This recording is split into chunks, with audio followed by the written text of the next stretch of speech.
Good morning बच्चों। आज हम लोग कक्षा 12 में जीव विज्ञान का अध्ययन करेंगे और जीव विज्ञान में हम लोग अध्याय 4 का अध्ययन करेंगे और अध्याय 4 में जनन स्वास्थ्य या रिप्रोडक्टिव हेल्थ के विषय में अध्ययन करेंगे। तो चलिए बच्चों, हम लोग अध्ययन प्रारंभ करते हैं। जनन स्वास्थ्य, जनन शास्त्र किसे कहते हैं बच्चों? तो हेडिंग डालेंगे आप लोग, जनन स्वास्थ्य। बच्चों, सामान्य अर्थ में जिस व्यक्ति का लैंगिक अंग स्वस्थ हो तथा क्रियाशील हो उसे हम जनन स्वास्थ्य कहते हैं। ठीक है बच्चों, यह जो परिभाषा है वह सामान्य परिभाषा है, संकुचित परिभाषा है। WHO ने विश्व स्वास्थ्य संगठन ने जनन स्वास्थ्य का व्यापक परिभाषा दिया है। तो बच्चों, WHO या जिसको हम बोलते हैं विश्व स्वास्थ्य संगठन के अनुसार इसकी जो परिभाषा है,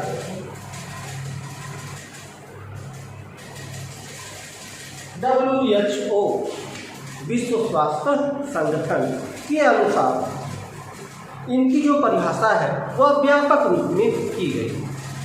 तो WHO के अनुसार जनन स्वास्थ्य सभी पहलुओं सहित संपूर्ण स्वास्थ्य, शारीरिक, मानसिक, भावनात्मक, व्यवहारात्मक, सामाजिक आदि पूर्ण रूप से सकुशलता ही जनन स्वास्थ्य कहलाता है। यह परिभाषा है बच्चों WHO के अनुसार। इन्होंने जो जनन स्वास्थ्य की परिभाषा दी उसमें जिस व्यक्ति का लैंगिक अंग स्वस्थ हो या वह सही ढंग से कार्य करता हो उसे ही जनन स्वास्थ्य नहीं कहते, बल्कि जनन स्वास्थ्य के लिए लैंगिक अंग के साथ साथ उस व्यक्ति का समाज में मानसिक दशा, उनका व्यवहारात्मक दशा और समाज में जो समाज के सदस्य हैं उनके साथ कैसा संबंध है, इन सभी पहलुओं को मिलाकर इन्होंने जनन स्वास्थ्य की परिभाषा दिया है। मान लीजिए किसी व्यक्ति का जनन स्वास्थ्य अच्छा है, जनन स्वास्थ्य अच्छा है मतलब कि ऐसा व्यक्ति जिसका लैंगिक अंग स्वस्थ है और सही ढंग से कार्य कर रहा है, लेकिन वह समाज में जो समाज के प्रति, जो समाज के सदस्यों के प्रति उनका संबंध है वह ठीक नहीं है, तो WHO के अनुसार वह व्यक्ति स्वस्थ नहीं। या कुछ व्यक्तियों के पास या कुछ व्यक्तियों को हमेशा गुस्सा आ जाता है, गुस्सा जल्दी आ जाता है, तो ऐसे व्यक्ति को भी WHO ने स्वस्थ व्यक्ति नहीं माना। स्वस्थ व्यक्ति WHO के अनुसार जिसका लैंगिक अंग भी स्वस्थ हो, सही ढंग से कार्य कर रहा हो और उसका शारीरिक, मानसिक, व्यवहारिक और समाज में उसका संबंध सभी अच्छे हो, उसे ही जनन स्वास्थ्य कहते हैं। ठीक है बच्चों, तो यह परिभाषा रहा WHO के अनुसार जनन स्वास्थ्य। चलिए, जनन स्वास्थ्य की कुछ समस्याएं हैं, उन समस्याओं के विषय में हम लोग अध्ययन करते हैं। जनन स्वास्थ्य की कुछ समस्याएं भी हैं बच्चों।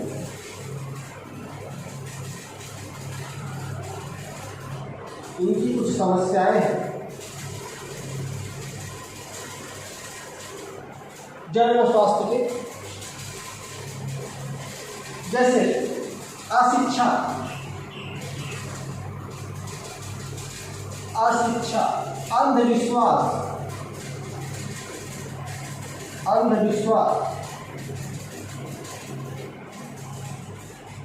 रूढ़िवादिता,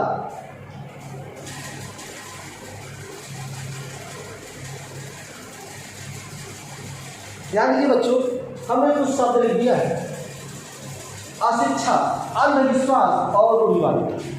पहले यह हमारे समाज के लिए बहुत अधिक समस्या, लेकिन अब इसमें उल्लेखनीय प्रगति कर लिया गया। अशिक्षा, अंधविश्वास और रूढ़िवादिता।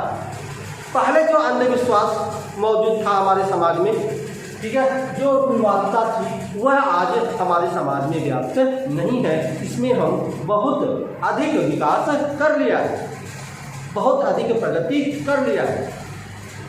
इस प्रगति के बावजूद भी जनन स्वास्थ्य में समस्याएं हैं। जैसे समाज और धार्मिक क्षेत्रों में देखा जाए तो यौन संबंधी ज्ञान अर्जित करना या इनके विषय में बात करना सही नहीं माना जाता, जिसके कारण जो है हम समस्या से ग्रस्त हो जाते हैं और नीम और हकीम के पास चले जाते हैं या उनके कुचक्र में हम फंस जाते हैं। ठीक है बच्चों, यह एक समस्या है। दूसरा, जो किशोरावस्था में जो बच्चे होते हैं वह लैंगिक अंगों के विषय में, यौन विषयों के विषय में जानने की जिज्ञासा अधिक होती है, लेकिन उनको सही ज्ञान प्राप्त नहीं हो पाता, जिसके कारण जो है वह अनेक समस्याओं से ग्रसित हो जाते हैं। और जो यौन संबंधित रोग हैं उनके विषय में भी जानकारी न होने के कारण हमें अनेक भ्रांतियां हो जाती हैं। यह सभी समस्याएं हैं बच्चों, जिसके कारण जो है जन्म स्वास्थ्य के मार्ग के विकास में एक बाधा उत्पन्न करते हैं। जन्म स्वास्थ्य इन समस्याओं के साथ साथ जो सबसे बड़ी समस्या है वह है जनसंख्या वृद्धि, या जिसको हम बोलते हैं जनसंख्या विस्फोट। तो चलिए बच्चों, हम लोग देखते हैं कि यह जनसंख्या वृद्धि या जनसंख्या विस्फोट क्या है, जो जनन स्वास्थ्य के लिए सबसे बड़ा बाधक बना हुआ है। तो हम बात करते हैं बच्चों जनसंख्या वृद्धि या जनसंख्या विस्फोट। जनसंख्या विस्फोट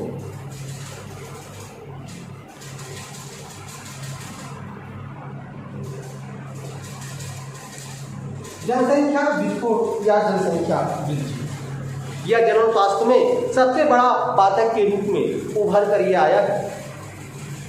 और पूरे विश्व की यदि बच्चों हम जनसंख्या देखें, यदि विश्व के परिदृश्य में हम देखें तो पूरे विश्व में अगर हम देखें तो 1900 ईस्वी में पूरे विश्व की जो जनसंख्या थी वह 2 अरब थी। 2 अरब, ठीक है, 1900 ईस्वी में 2 अरब थी पूरे विश्व की जनसंख्या। वहीं अगर 2000 में देखा जाए, 2000 ईस्वी में देखा जाए तो पूरे विश्व की जनसंख्या 2 अरब से बढ़कर 6 अरब हो गई। यह हो गई 6 अरब। और यदि 2011 की जनसंख्या के अनुसार देखा जाए तो पूरे विश्व की जनसंख्या बढ़कर 7 अरब से अधिक हो गई। यह रही पूरे विश्व की जनसंख्या। अगर हम भारत का देखा जाए तो अगर हम भारत का देखें, भारत की जनसंख्या यदि देखें तो जिस समय बच्चों मेरा देश आज़ाद हुआ था 1947 में, तो आज़ादी के समय यदि देखा जाए, आज़ादी के समय जो भारत की जनसंख्या थी वह थी बच्चों 31 करोड़ 31 करोड़ जनसंख्या की बच्चों, ठीक है, आजादी के समय। और यदि 2000 ईस्वी में देखा जाए तो यह जनसंख्या बढ़कर 2 अरब हो गई बच्चों। भारत की जनसंख्या 2000 ईस्वी में 2 अरब हो गई। और 2011 यदि देखा जाए बच्चों, 2011 ईस्वी में तो इनकी जो जनसंख्या है वह बढ़कर हो जाता है 2 अरब 31 करोड़।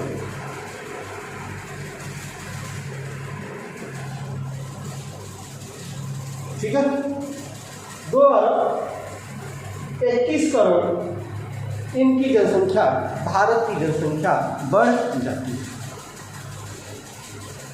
और यह अनुमान लगाया जाता है कि यदि यही स्थिति रही तो भारत की जनसंख्या 2050 ईस्वी में यह जनसंख्या बढ़कर 261 करोड़ हो जाएगा। कितना करोड़ हो जाएगा बच्चों? 2050। यह अनुमान लगाया जाता है जिस हिसाब से जो है भारत की यह जनसंख्या वृद्धि बढ़ रही है, यदि यही स्थिति रहा तो 2050 तक भारत की जनसंख्या 261 करोड़ हो जाएगी, जो जनसंख्या की दृष्टि से विश्व में भारत पहला स्थान हो जाएगा। इस समय जनसंख्या की दृष्टि से भारत दूसरे स्थान पे है, पहले स्थान पे चीन है। लेकिन यही स्थिति रहा तो 2050 तक भारत चीन को भी पीछे छोड़ देगा और जनसंख्या की दृष्टि से पूरे विश्व का पहला देश भारत बन जाएगा 261 करोड़। ठीक है बच्चों, और यही जो जनसंख्या की वृद्धि है अल्प समय में जनसंख्या की अति वृद्धि को जनसंख्या विस्फोट कहा जाता है। ठीक है बच्चों, आपने यही लेना है। ठीक है, जनसंख्या विस्फोट किसे कहते हैं? तो जनसंख्या विस्फोट क्या है बच्चों? अल्प समय में माने कम समय में जनसंख्या की अत्यधिक वृद्धि हो जाना ही जनसंख्या विस्फोट कहलाता है। किस तरह से भारत में देखिए जनसंख्या विस्फोट हो रहा है। जब हमारा देश आजाद हुआ था उस समय हमारा जनसंख्या केवल जो है 31 करोड़ था। किस तरह से 2000 में 2 अरब अर्थात 2011 अर्थात 10 साल में ही हम कितना हो गए? हम 2 अरब 21 करोड़ की जनसंख्या हमारी हो गई। किस रेशियो में यह हमारी जनसंख्या बढ़ रही है? यह 3 गुनी जनसंख्या में बढ़ रही है। विश्व की जितनी जनसंख्या है उसमें विश्व का प्रत्येक 6ठा व्यक्ति भारतीय है। ठीक है, इस तरह से इस रेशियो में भारत की जनसंख्या बढ़ रही है। और इस पर यदि कुछ प्रयास नहीं किए गए तो बहुत जल्द ही हम पूरे विश्व की जनसंख्या में पहले स्थान पे आ जाएंगे। ठीक है बच्चों, तो यह रहा जनसंख्या विस्फोट। और इसी जनसंख्या विस्फोट को अर्थात इसी जनसंख्या के वृद्धि को कम करने के लिए सरकार, ठीक है, सरकारी संगठन, गैर सरकारी संगठनों ने अनेक महत्वपूर्ण कार्य किए। और सरकार द्वारा इस जनसंख्या को कम करने के लिए देश के स्वतंत्र होने के 4 साल बाद ही देश के स्वतंत्र होने के 4 साल बाद ही इन्होंने एक योजना लागू की भारत में, जिसको कहा जाता है परिवार नियोजन। और यह परिवार नियोजन जो जन स्वास्थ्य का लक्ष्य है, राष्ट्रीय हित में लक्ष्य को निर्धारित कर जो इन्होंने एक योजना लागू किया, परिवार नियोजन, यह विश्व में यह पहला देश बना। भारत विश्व का पहला देश बना जो जन स्वास्थ्य के लक्ष्य को राष्ट्रीय लक्ष्य बनाया। और 1951 में परिवार नियोजन की स्थापना की। तो हम बात करते हैं बच्चों परिवार नियोजन। तो परिवार नियोजन की स्थापना क्यों हुई बच्चों? परिवार नियोजन का उद्देश्य क्या था? भारत सरकार द्वारा आपकी आज़ादी के 4 साल बाद अर्थात 1951 में इन्होंने परिवार नियोजन की स्थापना की। और इसका उद्देश्य क्या था? इसका उद्देश्य था जनसंख्या वृद्धि को कम करना। इसी उद्देश्य के लिए परिवार नियोजन की स्थापना 1951 में भारत सरकार द्वारा की गई और 1977 और 78 में इसका नाम परिवर्तित करके परिवार कल्याण रख दिया गया। ठीक है बच्चों, तो देखिए आपने कि 1951 में परिवार नियोजन की स्थापना की गई जनसंख्या वृद्धि को रोकने के लिए और 1977 और 78 में इसका नाम परिवर्तित कर दिया गया और परिवार कल्याण इसका नाम रखा। ठीक बच्चों, और इसी परिवार कल्याण के माध्यम से एक नारा प्रसारित किया गया टेलीविजन अन्य माध्यमों से कि हम दो हमारे दो। यह जो नारा है जो टेलीविजन आदि के माध्यम से जो इसका प्रचार और प्रसार किया गया वह इसी परिवार कल्याण विभाग द्वारा ही यह नारा जारी किया गया कि हम दो हमारे दो, हम दो हमारे दो। और कुछ शहरी लोगों ने तो हम दो हमारे एक का नारा दिया और चीन में हम दो हमारे एक का नारा है। तो परिवार कल्याण ने हम दो हमारे दो का नारा दिया, ठीक है, और इसका प्रचार और प्रसार टेलीविजन आदि के माध्यमों से किया गया और इसमें छोटे परिवार के महत्व को बताया गया। छोटा परिवार सुखी परिवार आदि नारों के द्वारा जो छोटा परिवार है उसका महत्व क्या है, ठीक है, यह प्रचार और प्रसार इसका किया गया कि छोटा परिवार होगा तो सुखी परिवार होगा, क्योंकि छोटा परिवार होगा तो छोटे सदस्य होंगे और सभी सदस्यों को हम सही स्वास्थ्य, सही जो है उनका देखभाल कर सकते हैं, सभी सुविधाएं प्रदान कर सकते हैं, उनका जीवन बहुत ही बेहतर हो सकता है। इस तरह से छोटा परिवार सुखी परिवार के महत्व को बताया गया जिससे जनसंख्या की वृद्धि में कमी आ सके। इस तरह से परिवार कल्याण अन्य सरकारी संगठन, गैर सरकारी संगठन, केंद्र सरकार, राज्य सरकार आदि के द्वारा इस तरह से समय समय पर योजनाएं चलाकर आपकी जनसंख्या को किस तरह से नियंत्रित किया जाए, ठीक है, इसका कार्यक्रम चलता रहा है या चलाया गया है। तो बच्चों, परिवार कल्याण या परिवार नियोजन का उद्देश्य है जनसंख्या के वृद्धि को। और आपने देखा कि किस तरह से इन्होंने एक पहला आपने नारा देखा कि हम दो हमारे दो या छोटा परिवार, और दूसरा प्रयोग किया गया, पहला आपने देख लिया हम दो हमारे दो का नारा दिया, ठीक है, और छोटे परिवार के महत्व को समझाया। दूसरा, भारत सरकार ने, क्योंकि भारत में बालक और बालिकाओं का विवाह छोटे आयु में ही हो जाता था जिससे जनसंख्या वृद्धि की बढ़ने की संभावना बढ़ जाती थी, और चूंकि जब छोटे आयु में इनका विवाह होता था तो वह परिपक्व नहीं होते थे, इसलिए छोटे आयु में भी विवाह सही नहीं। इस तरह से भारत सरकार ने एक नियम बना दिया कि बालिकाओं के लिए जो विवाह की आयु है, बालिकाओं के विवाह की जो आयु है वह 18 वर्ष निर्धारित कर दिया है। अर्थात किसी भी बालिका का विवाह 18 वर्ष से कम में यदि किया जाता है तो वह अपराध माना जाएगा। इस तरह से नियम बनाते हैं। और बालक के लिए यह आयु निर्धारित किया गया है 21 साल। पहले बहुत ही कम आयु में ही बच्चों का विवाह कर दिया जाता था। भारत सरकार ने एक कानून बना दिया, एक नियम बना दिया कि बालिकाओं का विवाह 18 वर्ष और बालक का विवाह 21 वर्ष से कम आयु में नहीं की जा सकती। और यह जो 18 साल और 21 साल है, अब समय यह आ गया है कि इनके आयु को और बढ़ाया है।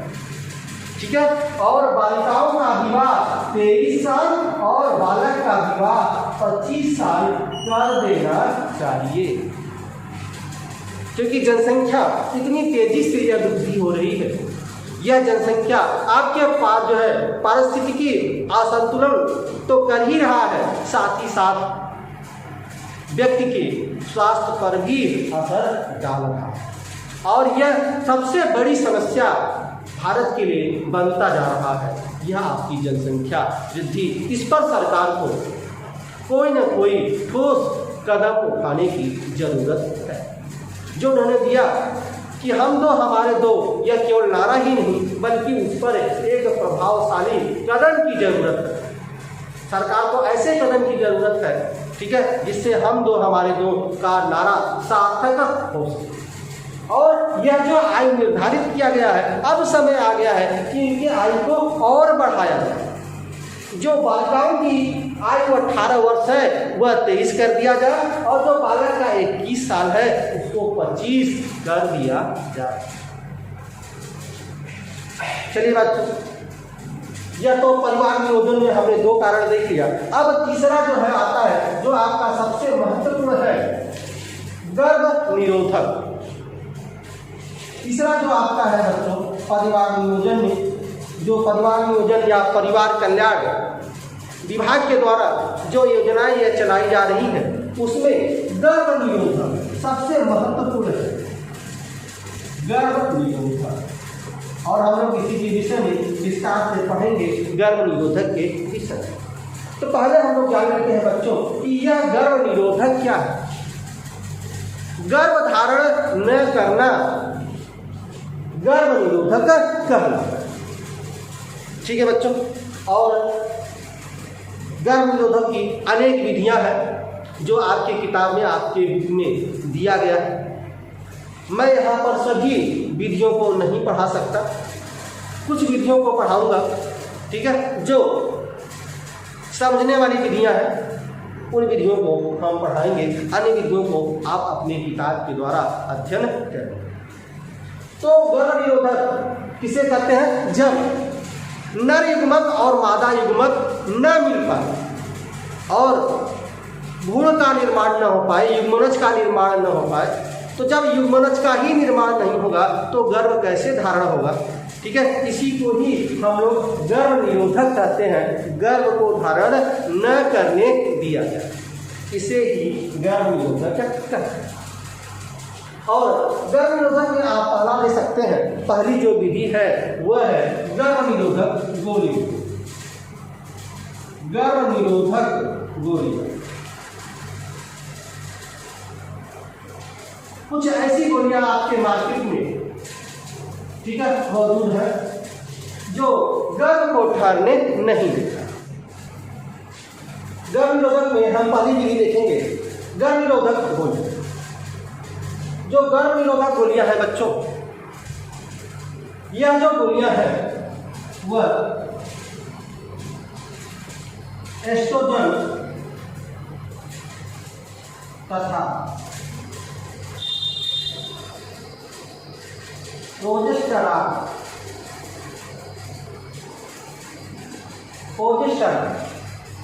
यह 2 हार्मोन्स हैं। इन 2 हार्मोन से मिलकर गर्भ निरोधक गोलियां बनाई जाती। ठीक है बच्चों, यह जो गर्भ निरोधक गोलियां हैं बच्चों, यह 2 हार्मोन्स एस्ट्रोजन तथा प्रोजेस्टेरॉन नामक हार्मोन से यह 2 गोलियां बनाई जाती हैं। माने इन दोनों हार्मोन से गर्भ निरोधक गोलियां बनाई जाती हैं। इस गर्भ निरोधक गोलियां खाने से जो पीयूष ग्रंथियां हैं, जो पीयूष ग्रंथियों से हार्मोन स्रावित होता है, वह हार्मोन स्रावित नहीं। और पीयूष ग्रंथि से जो हार्मोन स्रावित होता है वह अंडोत्सर्ग में सहायता उत्पन्न करता है। लेकिन जब हम यह गोलियां ग्रहण करते हैं तो पीयूष ग्रंथि से वह हार्मोन स्रावित नहीं। तथा गैवियन पुटक जो है बच्चों, गैफियन पुटक आपने अध्ययन किया है, जो गैफियन पुटक है, गैफियन पुटक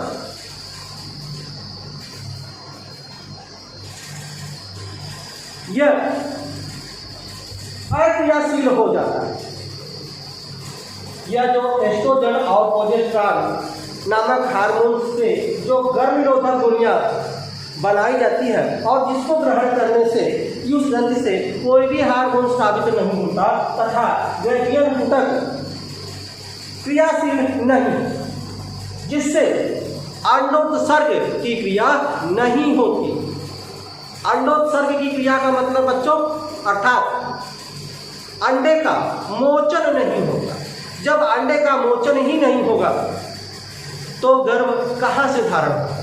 इसलिए इन्हें जो है हार्मोन्स के गोलियों के ग्रहण करने से हम गर्भ के धारण से बचा जा सकता है। और मार्केट में अनेक इस हार्मोन से बनी गोलियां हैं, जो कुछ अध्ययन आप अपनी किताब से करें। चलिए दूसरी विधि हम देखते हैं, गर्भ निरोधक की दूसरी विधि। हम गर्भ निरोधक की एक विधि है आईयूडी। आईयूडी जिसको हम लोग बोलते हैं इंट्रा यूटेरिन डिवाइस। और बच्चों इसकी 2 विधियां हैं। पहली विधि को हम बोलते हैं कापर मोचक, कापर मोचक या कापर आयन। यह आपके सिलेबस में बच्चों इसके 3 उदाहरण दिए गए हैं। एक है कापर टी, दूसरा कापर 7 और तीसरा है मल्टीलोड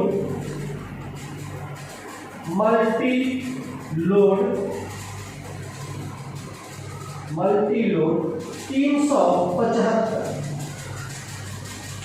यह 3 उदाहरण है बच्चों कापर मोचक। कापर मोचक क्या है बच्चों?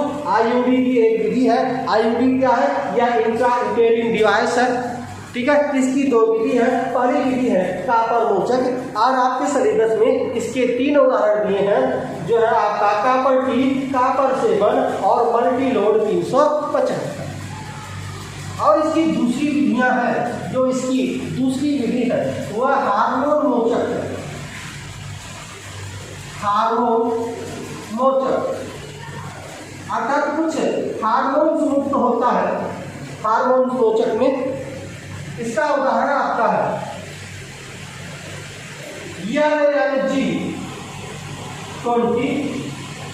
LNG20 तथा प्रोजेस्टर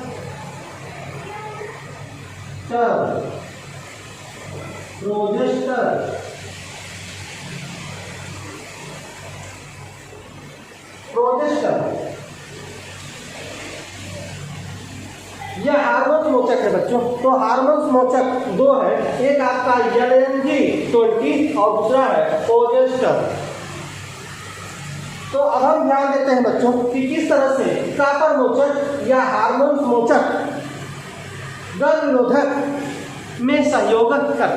यह डिवाइस है, यह एक ऐसी युक्ति है जिसको यूटेरिन या गर्भाशय में इस युक्ति के लगाने से नर और मादा युग्मक मिल नहीं पाते, जिससे गर्भ का धारण नहीं होता है। तो चलिए देखते हैं ये कैसे होता है। हम यहाँ पर देख लेते हैं, ये फिगर बना देते हैं हम आपको यहाँ पे।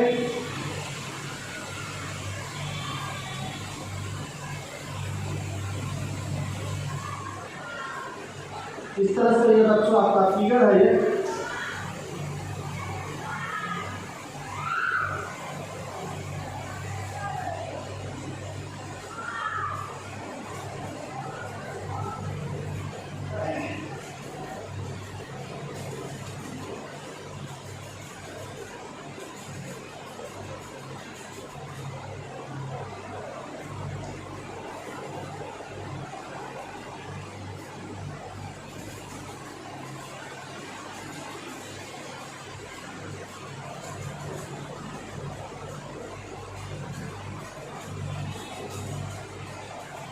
यह एक फिगर है बच्चों, और चूंकि आप IUD इंट्रा यूटेरिन डिवाइस, यूटेरिन अर्थात यह जो युक्ति है वह यूटेरिन में अर्थात जो है गर्भाशय में इस युक्ति को, इस डिवाइस को लगाया जाता है।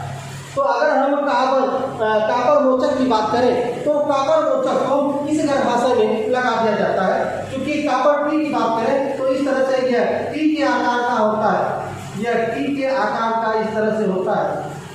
इस तरह से हम डिवाइस यहाँ यूटेरिन में लगा, इससे होता क्या है बच्चों कि जब यहाँ से स्पर्म प्रवेश करता है, इस तरह से स्पर्म जब यहाँ पर आता है तो यह कापर टी क्या करता है, इस स्पर्म को, इस शुक्राणु को निष्क्रिय कर देता है। जब यह निष्क्रिय हो जाता है तो यह अंडाणु तक नहीं पहुंच पाता। जब यह अंडाणु तक नहीं पहुंच पाएगा तो नर युग्मक और मादा युग्मक नहीं मिल पाएंगे, तो युग्मनज का निर्माण नहीं होगा। जब युग्मनज का निर्माण ही नहीं होगा तो गर्भ धारण कहाँ से? तो यह एक युक्ति है, ठीक है। और इस युक्ति के द्वारा, इस कापर मोचन के द्वारा जो है, ठीक है, इस तरह से यूटेरिन में हम कापर मोचक लगा देते हैं, जिससे शुक्राणु जो है निष्क्रिय हो जाता है। ठीक उसी तरह से बच्चों जो दूसरा आपका है हार्मोन्स मोचक, यह हार्मोन्स मोचक क्या करता है? हार्मोन्स मोचक जो आपका गर्भाशय है, जो आपका यूटेरिन है, उसको क्या कर देता है? उसको निष्क्रिय कर देता है। यदि बच्चों यह क्या करता है, मान लीजिए स्पर्म यहाँ से प्रवेश किया, स्पर्म जो है यहाँ से प्रवेश किया और यह अंडाणु से मिल गया, अंडाणु से मिल गया और मिलकर युग्मनज भी बना लिया, गुण का भी निर्माण हो गया। लेकिन यह हार्मोन्स मोचक क्या करता है कि जब गुण जो है गर्भाशय के दीवार पर अंत्यारोपित होते हैं, अंतरोपित या अंतरोपित होते हैं, तो यह अंतरोपित ही होने नहीं देता। हार्मोन्स मोचक का कार्य क्या है? जब हार्मोन्स मोचक जो है इसमें लगाते हैं तो उसका कार्य क्या है? उसका कार्य यही है कि जब गुण जो है गर्भाशय के दीवार पर अंतरोपित होता है तो यह अंतरोपण की क्रिया ही नहीं संपन्न होता। नर युग्मक मादा युग्मक मिलते हैं, मिलकर जो है युग्मनज का निर्माण करते हैं, युग्मनज से गुण का निर्माण होता है। लेकिन जब तक वह गुण आपके गर्भाशय के दीवार पर अंतरोपित नहीं होगा तब तक गर्भ धारण नहीं होगा। और इस क्रिया में हार्मोन्स मोचक में क्या होता है कि जो गुण बनता है वह गर्भाशय के दीवार पर अंतरोपित नहीं हो पाता, जिसके कारण जो है गर्भ धारण नहीं हो पाता। इस तरह से हमने देखा कि जो है गर्भ निरोधक का जो आपका एक विधि है IUD, इसका फुल फॉर्म है इंट्रा यूटेरिन डिवाइस। यह ऐसी युक्ति है, ऐसी डिवाइस है जो गर्भाशय में इस डिवाइस का प्रयोग किया जाता है और जिससे नर और मादा युग्मक संलयित नहीं हो पाते और जिससे गर्भ का धारण नहीं हो पाता। तो गर्भ निरोधक की यह एक विधि रही IUD। गर्भ निरोधक की दूसरी विधि हम अगले वीडियो में पढ़ेंगे। तब तक के लिए